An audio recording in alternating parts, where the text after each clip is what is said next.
Read to me, Grandma. Disney Keepsake Collection.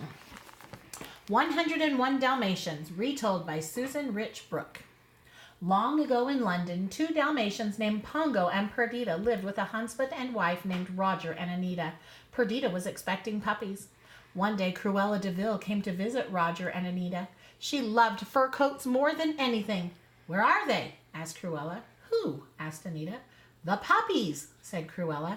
"Where are the little brutes?" "The puppies are due in 3 weeks," said Anita. "I'll see you then," said Cruella, and she stormed out. On a rainy night in October, Nanny, the housekeeper, announced, "The puppies are here." "How many?" asked Roger. 8, 11, 15, counted Nanny. Cruella de Vil appeared. "I'll buy all 15, she declared.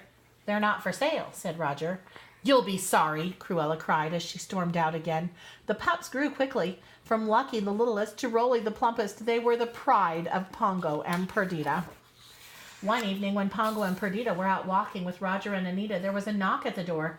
Nanny opened it, and 2 crooks burst in. She tried to stop them, but they got past her. Soon they were gone, carrying a big bag. Then Nanny went to check the puppies, and she discovered they were gone. "Lucky? Rolly?" she called. "Oh, those scoundrels stole the puppies." The police at Scotland Yard were called, but they could not find the Dalmatians anywhere. "Purdy, it's up to us," said Pongo. "We'll try the twilight bark." Pongo and Perdita climbed to the top of a hill. Under the starry sky, Pongo started to bark. Suddenly, a bark rang out in the distance. It was Danny, the Great Dane at Hampstead. Danny sounded an all-dog alert. 15 spotted puppies stolen," he barked. Throughout the city, dogs woofed and howled. Soon the message reached a barn in Suffolk. 15 spotted puddles stolen?" said Colonel, a barn dog who was hard of hearing. "It sounds like puppies," said Sergeant Tibbs, the barn cat, "and I've heard some puppies barking up at that old de Vil place." Colonel and Sergeant Tibbs arrived at the old de Vil place just in time. They overheard Cruella tell the crooks of her plan to turn the little Dalmatian puppies into coats. Colonel and Sergeant Tibbs made a plan to rescue the puppies right out from under the crooks' noses. But there weren't just 15 stolen puppies now. There were 99 of them.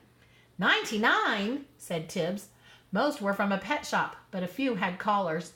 Back in London, Danny the Great Dane let Pongo and Perdita know where their puppies were. Pongo and Perdita set out right away to rescue them from Cruella de Vil. "Hey, pups," Tibbs whispered. "You'd better get out of here fast." He was helping them escape through a hole in the wall when the crooks started to chase them. Suddenly, Pongo and Perdita burst in. They bit the crooks, and all the Dalmatians ran into the barn. "Is everybody here?" asked Pongo. "All 15? "Now there are 99 of us," said one of the puppies. "Cruella is going to make us into fur coats." "Don't you worry," said Perdita. "We'll take you all home with us." Pongo, Perdita, and the puppies plodded through wind and snow until they reached Dinsford. There, a Labrador told them, "I've got a ride home for you. The van down the street is going to London." The Labrador herded the Dalmatians into an empty workshop when Cruella and the crooks drove up outside. "Now how will we get to the van?" cried Perdita.